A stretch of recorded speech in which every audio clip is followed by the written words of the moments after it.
Y bueno, en este sentido, y tratando de ligar este último tema del rol de la información en el desarrollo y en la evolución y la producción del conocimiento, es que de alguna manera se va a enfocar esta última presentación de esta serie de 4 ponencias a cargo de la maestra Flor Trillo, que justamente nos va a hablar, claro que sí, Flor, como estés más a gusto, sobre las políticas públicas de información en ciencia, tecnología e innovación, un recorrido legislativo e institucional.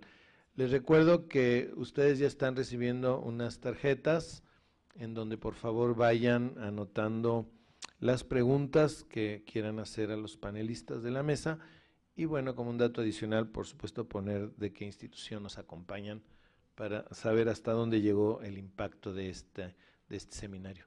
Gracias, Flor, por tu presentación. Bueno, antes que nada, agradecer esta oportunidad. Creo que te mandan la señal de algún lado, si no, toma este. ¿Llega hasta allá? ¿Nos puede mandar, por favor, la señal del sonido al podium? Ya, gracias. Antes que nada, agradecer a Óscar Saavedra, a Alejandro Machorro y a Robert Denín de esta oportunidad de presentar parte de mis avances de tesis doctoral, que va enfocada básicamente a analizar cómo nosotros tenemos como actores nuestro papel importante en la ciencia, tecnología y la innovación en nuestro país, ¿no? Bueno, la siguiente, por favor. El contenido de la presentación básicamente es sobre los desafíos de las legislaturas, lo que tendríamos nosotros que entender por lo que está pasando el país con esos actores con los que nosotros tendríamos que trabajar codo a codo.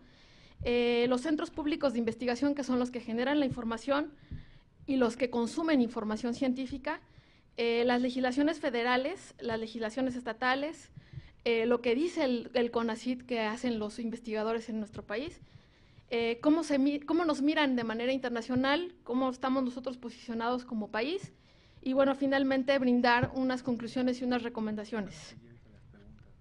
Por favor. Hay que darle como clic. La idea es ir viendo, ¿no?, conforme la revisión que hice de 1988 a la fecha, cómo han ido cambiando la Cámara de Senadores, ¿no?, cómo se ha ido democratizando las legislaturas, y eso hace que también se haga más complejo el proceso de aprobación de reformas, porque ya hay más partidos, porque ya hay más grupos parlamentarios que tienen ciertos intereses. Entonces, eso hace que se vaya complejizando el proceso de toma de decisiones y también de aprobación de leyes que finalmente van a repercutir en el desarrollo y la investigación del país. Siguiente, por favor. Esa es la Cámara de Diputados, esa es la de 1988 a la fecha, ¿no? Podemos ver cómo se va haciendo el pie. Las rebanadas del pastel son cada vez más pequeñas y más complejas, ¿no? Poco a poco vamos viendo la transición. Y como lo mencioné, los actores que son pieza clave en este proceso son los centros públicos de investigación, ¿no?, que son los que reciben el presupuesto que se asigna y son los que ejercen este presupuesto. Como podemos ver, de manera general, la siguiente, por favor, de 1944 a la fecha, así podemos más o menos visualizar, ¿no?, en una línea del tiempo cómo se han ido creando estos centros públicos de investigación. Siguiente, por favor. Cómo tiene su auge en los años 70 una cantidad de centros públicos de investigación que se abren, ¿no?, y cómo viene la decadencia después. La siguiente, por favor. Del 80 al 2000, que son aisladas el número de centros públicos que se van abriendo, ¿no? Entonces, finalmente estos centros públicos son los que hoy en día son referencia tanto a nivel nacional como a nivel internacional.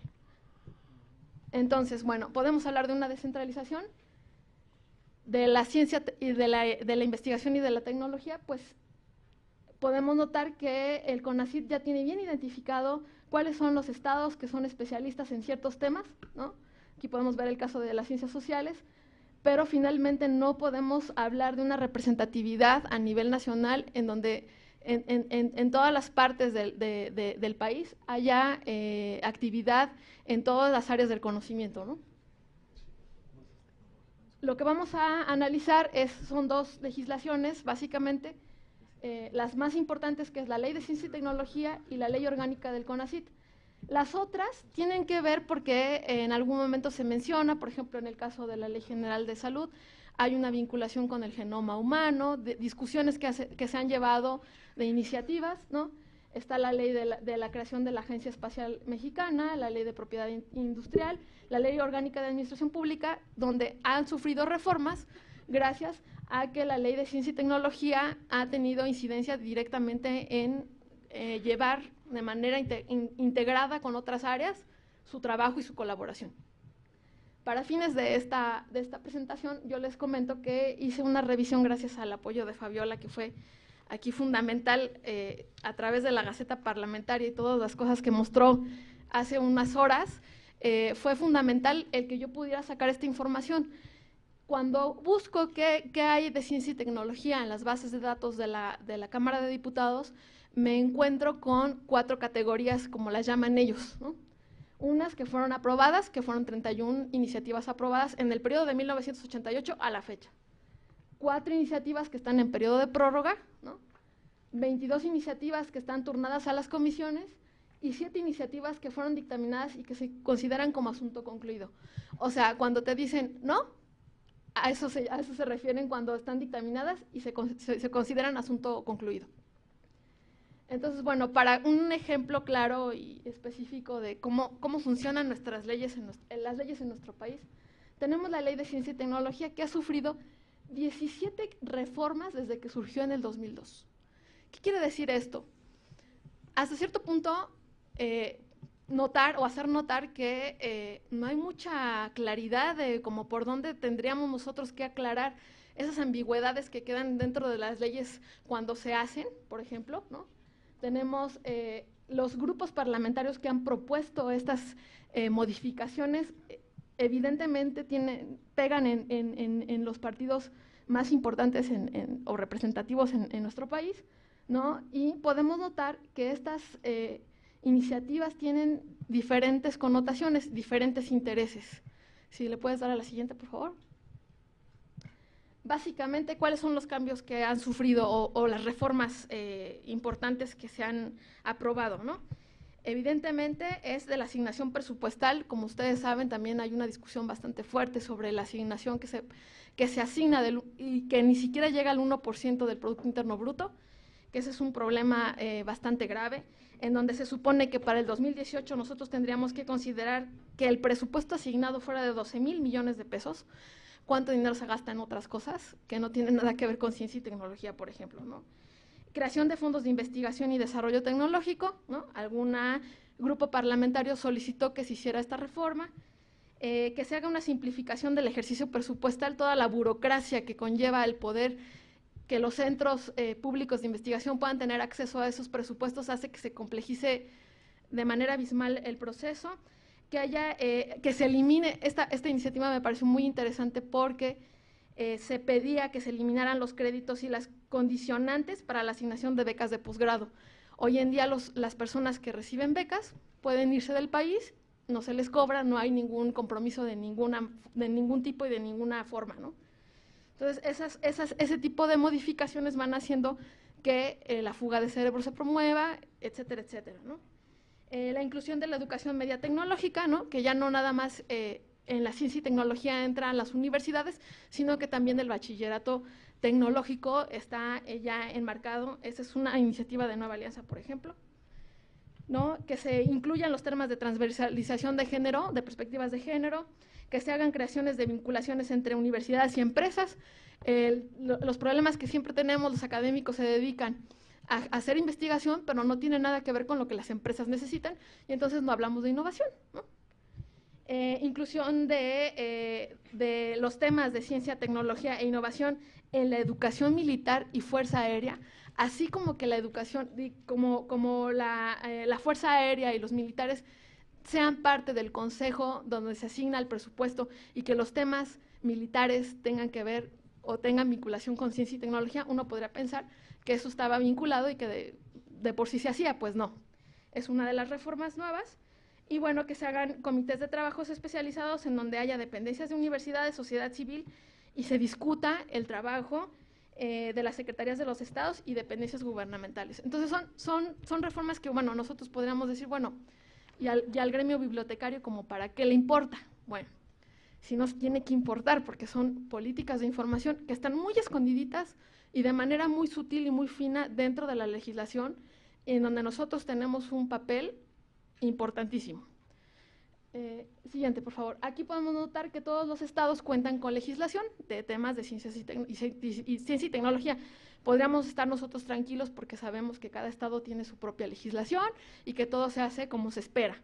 Bueno, empiezan ya las ambigüedades porque en algunos estados nuestro papel en cuanto a publicaciones, siguiente por favor, como es el ejemplo de que desafortunadamente tendremos que mostrar ejemplos porque no todas las legislaciones se basan en lo mismo, ¿no? Incluso hay legislaciones estatales que fueron tomadas como ejemplo para las modificaciones de la federal, por ejemplo, ¿no? Entonces está aquí la Ley de Fomento para el Desarrollo Científico de Chihuahua, en donde podemos notar que el papel de las publicaciones, tanto producción como consumo, es fundamental y está implícito en la ley, ¿no? Siguiente, por favor. Otro ejemplo clarísimo. Ahí subrayo con rojo para que también nosotros tengamos como claridad en qué parte de la legislación especifica cuál es el papel de las publicaciones, ¿no? Siguiente, por favor. Los bibliotecarios como actores. Me encontré una cosa muy curiosa en la Ley de Ciencia y Tecnología del Estado de Chiapas, en donde se toma en cuenta, que no sé si es porque hay una escuela de bibliotecarios allí, ¿no?, que el papel del documentalista está explícito en la propia legislación, ¿no? Siguiente. La Ley de Quintana Roo, donde se explica cuál es el rol que las bibliotecas como fuentes de información tienen en la ciencia y tecnología, ¿no? Que aquí podemos notar que el actor principal es el bibliotecario, ¿no?, donde se hace una generación de espacios para transferencia de información y una difusión de productos editoriales científicos. Aquí estaríamos platicando también, y tendría mucho que ver con el tema que Héctor comentaba, ¿no?, la información que se produce como institución y la información que necesita la institución para producir esa información, ¿no?, que es a lo que nosotros llamaríamos producción y consumo, ¿no? Siguiente, por favor. Las bibliotecas, ¿cómo se entienden dentro de la legislación estatal? Y si se dan cuenta, yo no hablo de la federal, sino de las estatales, en donde nosotros tenemos el papel muy claro y muy específico, ¿no?, escondidito, pero ahí estamos, ¿no? ¿Cómo las bibliotecas son el puente a la comunidad científica, ¿no? Se generan espacios bibliomerográficos especializados que ponen al alcance de la comunidad científica la información científica y tecnológica actualizada y de calidad. Siguiente, por favor. ¿Qué nos reporta el CONACYT? Bueno, que el gasto federal es de 58 millones de pesos, solamente le llega al CONACYT 13 millones de pesos, ¿no?, que eso se traduce en 40,000 becas, que eso se traduce en egresados de posgrado de 70,000, y que eso se traduce desafortunadamente en un factor de impacto que ellos manejan, que no es como el factor de impacto que manejan las revistas, y que lo ponen muy positivamente con el 3.37, ¿no? Entonces, ¿cuánto dinero necesitaríamos nosotros para poder tener un mejor factor de impacto? Siguiente, por favor. El Foro Consultivo Científico y Tecnológico hace un análisis para que nosotros entendamos cuáles son las dificultades dentro de los estados. Aquí podemos notar que hay casos, por ejemplo, en que el número de artículos es menor al número de investigadores, por ejemplo. ¿Qué están haciendo esos investigadores si no producen documentación científica? Sería interesante que nosotros pudiéramos entender qué pasa ahí con los recursos. Es menor que el número total de artículos, por ejemplo, ¿no? El Estado cuenta con 181 investigadores y ninguno produjo en ese año patentes. ¿Qué están haciendo los investigadores en los estados, ¿no?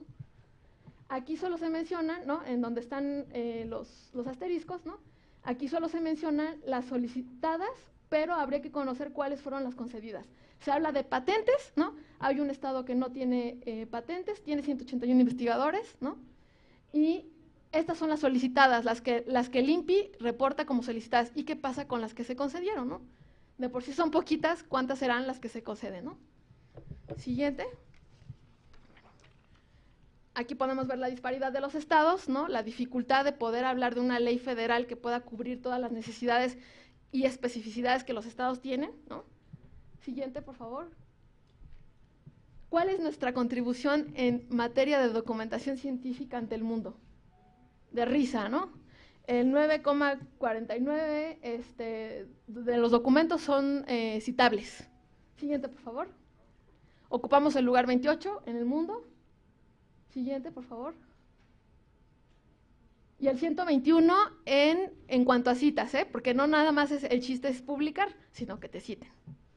Entonces, nuestra aportación al mundo es del 0,64% y ante América Latina es el 16,47% en cuanto a productividad de documentación científica. Ya no estoy hablando de nivel de citación, ¿no?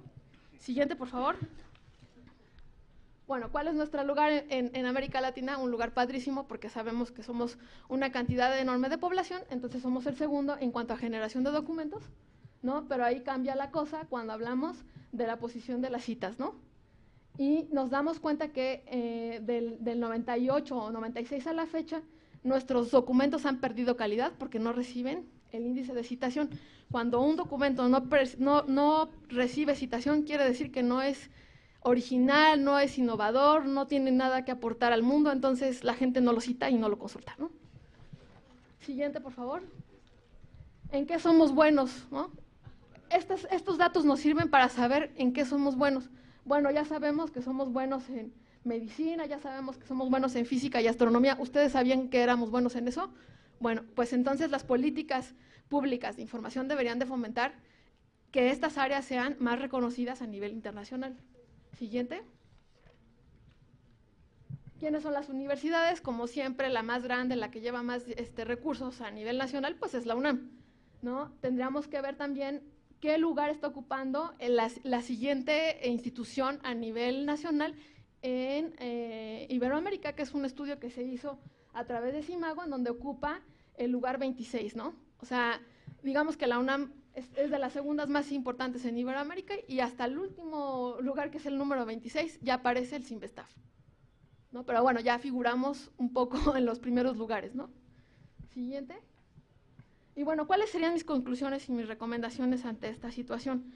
Me parece que nosotros también tendríamos que solicitar que parte de ese recurso que se está discutiendo del 1% del PIB también se distribuya o baje o llegue a las bibliotecas. Se supone que la OMS, por ejemplo, recomienda que el 5% de lo que percibe la institución se vaya directo a bibliotecas. ¿Cuántas de nuestras bibliotecas tienen acceso a estas bases de datos que son costosas? ¿Qué información y qué tipo de información le podemos ofrecer a nuestros investigadores si no tenemos acceso a eso? ¿Qué tipo de servicios le estamos ofreciendo?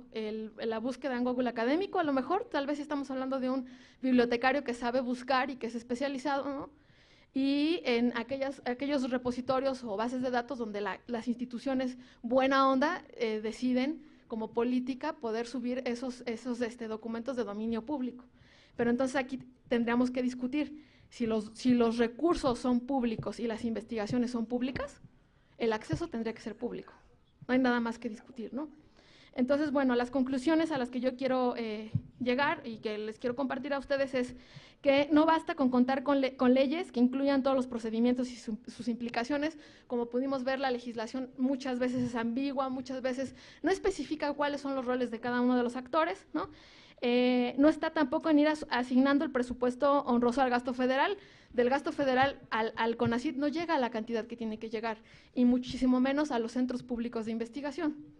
Entonces ahí no basta con eso, ¿no? No basta con que el presupuesto llegue completo a dicha asignación, como se mostró en las diapositivas anteriores. ¿Cuánto dinero habría que asignarle para que el nivel de publicaciones aumentara y el impacto aumentara, ¿no? Ni contar con más centros públicos de investigación, donde el gobierno estatal podría ocupar los fondos mixtos que no se operan y muchas veces que se devuelven por no responder federalmente. Los estados tienen, la legislación de ciencia y tecnología dice que hay fondos mixtos, que CONACYT puede darle el dinero a los estados para que construyan más centros públicos de investigación. Los estados regresan ese dinero para no tener compromisos. Y entonces es un gasto que ya no se ejerce y entonces queda flotando. Entonces, ¿para qué solicitar un 1% del Producto Interno Bruto si ni siquiera lo estamos ejerciendo, ¿no? Entonces, hay cosas que son de muchísimo más peso y más complejas, ¿no?